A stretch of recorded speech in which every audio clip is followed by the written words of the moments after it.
આકાશવાણી અમદાવાદ વડોદરા પ્રસ્તુત છે પશ્ચિમ કચ્છ જિલ્લાનો સમાચાર પત્ર, જેના લેખક છે હેમાંગ પટણી. કચ્છ જિલ્લામાં ઉત્તરાયણ, પ્રજાસત્તાક પર્વ, વસંત પંચમી સહિતના તહેવારોની ઉમંગભેર ઉજવણી કરવામાં આવી હતી.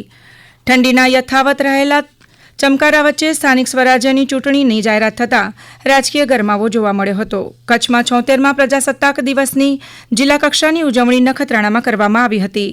પ્રજાસત્તાક પર્વ એ નવા વિચારોનો સંચાર કરતું રાષ્ટ્રીય પર્વ છે, ત્યારે દરેક નાગરિક ગણતંત્ર પર્વ પ્રત્યે કર્તવ્ય દિન તરીકેની પ્રતિબદ્ધતા દર્શાવી કર્તવ્યોનું પાલન કરવાના શપથ લઈ આ અમૃતકાળને કર્તવ્યકાળમાં પરિવર્તિત કરવા પોતાનો સહયોગ આપે તેવા અનુરોધ સાથે કચ્છ કલેક્ટર શ્રી અમિત અરોરાએ નખત્રાણાના રામાણી ગ્રાઉન્ડ ખાતે 76મા પ્રજાસત્તાક પર્વ ઉત્સાહભેર તિરંગો લહેરાવીને કચ્છીઓને ગણતંત્ર દિનની શુભેચ્છાઓ આપી હતી. કલેક્ટરશ્રીએ દેશના સ્વાતંત્ર્યવીરો અને શહીદોને આ પર્વે નતમસ્તક વંદન કરીને જણાવ્યું કે હિંમતવાન, મહેનતકશ કચ્છીઓની આ ભૂમિ પર ત્રિરંગાને લહેરાવીને હું ધન્યતા અનુભવું છું. કલેક્ટરશ્રીએ વધુમાં ઉમેર્યું કે કચ્છ જિલ્લો રાજ્યના વિકાસ મુગટમાં ધ્રુવતારા સમાન ચમકી રહ્યો છે. વિકાસના રોલ મોડેલ બનેલા ગુજરાતની વિકાસ યાત્રામાં કચ્છનું વિશેષ યોગદાન છે. આ તરફ પ્રવાસન અને પ્રકૃતિ ક્ષેત્રે દેશ અને વિદેશમાં આગવું સ્થાન ધરાવતા કચ્છને વધુ એક સિદ્ધિ પ્રાપ્ત થઈ છે.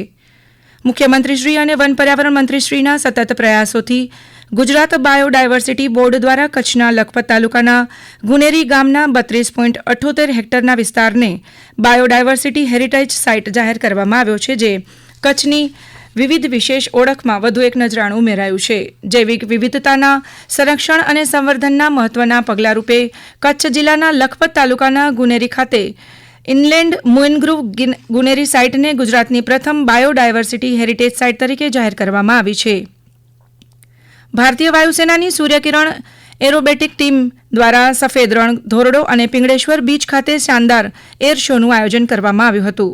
એર શો દરમિયાન ટીમે વિવિધ હવાઈ કરતબ દેખાડી લોકોને મંત્રમુગ્ધ કર્યા હતા. આ ટીમે ભારતીય વાયુસેનાના પાયલોટ કૌશલ્ય અને વાયુસેનાની ક્ષમતાઓનું પ્રદર્શન કર્યું હતું. ભારતીય વાયુદળની પ્રસિદ્ધ વિમાનવાળી સૂર્યકિરણ ટીમની સાથોસાથે સુખોઈ 30 અને જગુઆર વિમાને પણ આ શોમાં ભાગ લીધો હતો. એરફોર્સ સ્ટેશન ભુજના એર ઓફિસર કમાન્ડિંગ KPS ધામે જણાવ્યું કે ભારતીય વાયુસેનાની પ્રસિદ્ધ સૂર્યકિરણ એરોબેટિક ટીમનું ગઠન 1996માં કરવામાં આવ્યું હતું અને તે વિશ્વની કેટલીક એરોબેટિક્સ ટીમમાંની એક છે, જ્યારે એશિયામાંની એકમાત્ર છે. કચ્છ માટે જીવાદોરી સમાન નર્મદા નદીનું પાણી હવે કચ્છ જિલ્લાના અંતરાળના ગામડાના ખેડૂતોને પણ મળશે. રાજ્ય સરકાર કચ્છ જિલ્લાના ટપ્પર ડેમથી દૂરના ગામડામાં રિઝર્વ સુધી પાઇપલાઇન નાખવાની યોજના અમલમાં મૂકી રહી છે અને નાબાર્ડે આ માટે 2006 કરોડ રૂપિયાનું ઋણ મંજૂર કર્યું છે.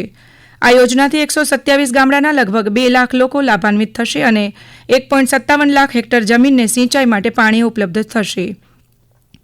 વર્ષ 2023-24માં અમલમાં મુકાયેલા પ્રથમ તબક્કામાં નાબાર્ડે 3235 કરોડ રૂપિયાનું ઋણ મંજૂર કર્યું હતું. હવે બીજા તબક્કા હેઠળ 2006 કરોડ રૂપિયાનું ઋણ મંજૂર કરવામાં આવ્યું છે. આ રિયાતી દરે અપાતું ઋણ ગ્રામીણ આધારભૂત રચના વિકાસ નિધિ હેઠળ મંજૂર કરવામાં આવ્યું છે. બીજી તરફ કચ્છના મુખ્ય મથક ભુજની પાણી વ્યવસ્થાને વૈશ્વિક માન મળ્યું છે. ભુજ શહેરની ઐતિહાસિક જળ વ્યવસ્થા વર્લ્ડ મોન્યુમેન્ટ ફંડ દ્વારા વર્લ્ડ મોન્યુમેન્ટ્સ વોચ 2025માં પસંદ કરાયેલા 25 વિશ્વભરના ઐતિહાસિક સ્થળોમાં સ્થાન પામી છે. વર્લ્ડ મોન્યુમેન્ટ્સ વોચ 2025 માટે આ વર્ષે સાંસ્કૃતિક વારસાની ધરોહર સમાન સ્થળની પસંદગી કરાઈ હતી. ભુજની હિસ્ટોરિક વોટર સિસ્ટમનું nomination centre for heritage conservation CPET research and development foundation Ahmedabad દ્વારા સબમિટ કરાયું હતું. આ નોમિનેશનનું નેતૃત્વ CHCના પ્રોફેસર જિજ્ઞા દેસાઈ તથા program lead for assessment and training Jayshree વર્ધને કર્યું હતું. વિતેલા 3 સદીઓમાં તળાવની આસપાસ વાવ, કુવા તથા નહેરોનું સુવ્યવસ્થિત માળખું રચાયું હતું, જે વિષમ આબોહવામાં પણ જળાશયોના પાણી સાચવી રાખવા સક્ષમ હતું. CHCના program lead for assessment and training તથા સહ નોમિનેટર જયશ્રી વર્ધને કહ્યું કે 2025 વર્લ્ડ મોન્યુમેન્ટ વોચની દેખરેખમાં સમાવેશ થવાથી હમીસર તળાવ પ્રણાલી પુનઃજીવિત કરવા તથા સહયોગી હિસ્સેદારોની ભાગીદારી દ્વારા સંરક્ષણ વધારવાના પ્રયાસોને એકત્ર કરવાની તક ઊભી થઈ છે. હમણાં જ આપ સાંભળી રહ્યા હતા પશ્ચિમ કચ્છ જિલ્લાનો સમાચાર પત્ર, જેના લેખક હતા હેમાંગ પટણી.